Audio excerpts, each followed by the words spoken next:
So have you ever watched Zootopia and found yourself, well, kind of drawn to Nick Wilde, like surprisingly so? If you have, you are definitely not alone. There is this huge, widespread fascination with this animated fox, and today we're gonna break down exactly why. Because this isn't just some cartoon character, he's a masterpiece of engineered charm. Let's just start right here, with this feeling that a lot of us have had, but maybe felt a little weird about. This comment from a Reddit user just nails it, right? That feeling of, wait, am I attracted to a cartoon fox? It's a real thing, and it goes way beyond just liking a character. And see, it's not just a one-off thing. The internet is literally filled with people trying to figure this out. And that sly smirk, that's a detail that keeps popping up. It really points to the fact that his design is doing something very deliberate to us on a psychological level. It's hooking us in.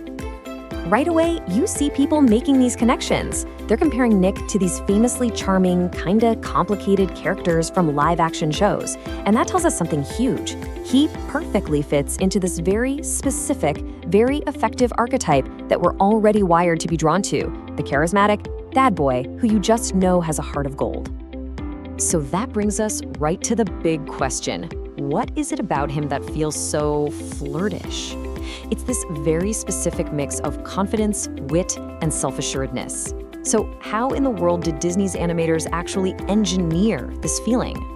All right, let's get into it. The first layer of Nick's charm is all visual. It's the result of some incredibly precise, almost calculated facial design. And believe it or not, it all starts with his eyes. Okay, so this is a key feature.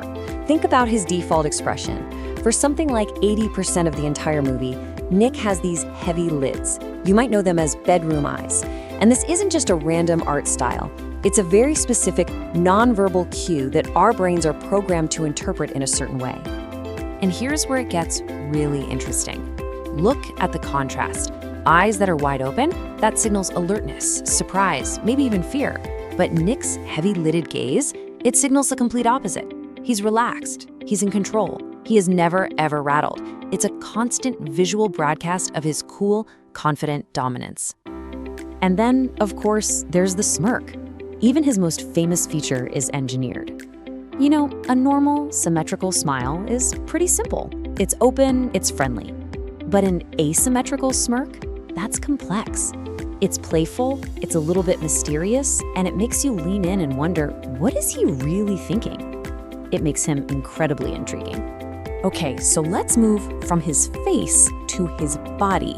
His whole posture is basically a masterclass in communicating confidence without having to say a single word. I mean, just look at the difference here. You've got Judy Hopps, who's all high energy, right? She's tense, she's upright, she's ready to jump into action. And then there's Nick. He is the definition of low energy expenditure.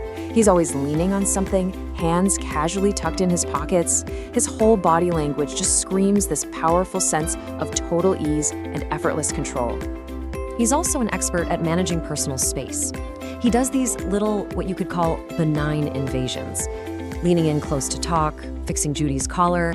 It's a classic flirtatious move that creates this little bubble of intimacy and tension, but it's done in a way that feels completely charismatic and safe, never threatening.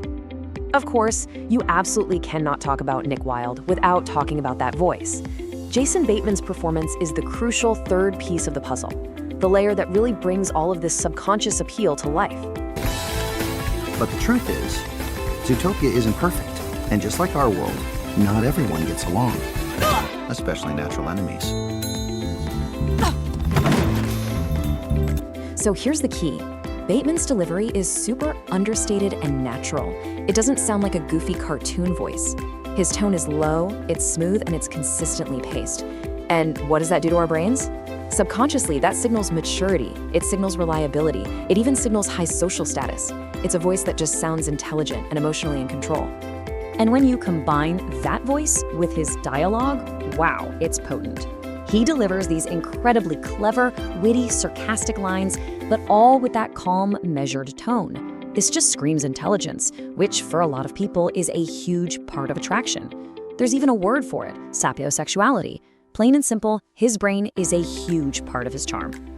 But all of these external things, the way he looks, the way he stands, the way he sounds, they're all built on an incredibly powerful foundation. It's a classic character archetype that gives his charm all of its emotional weight.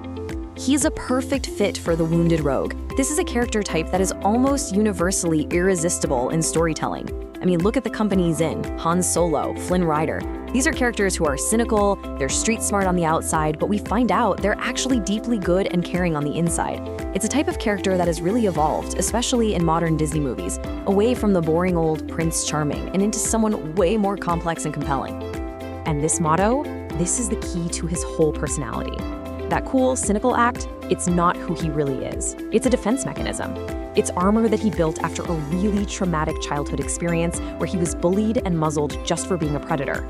His sarcasm is his shield. And this is what really seals the deal for the audience.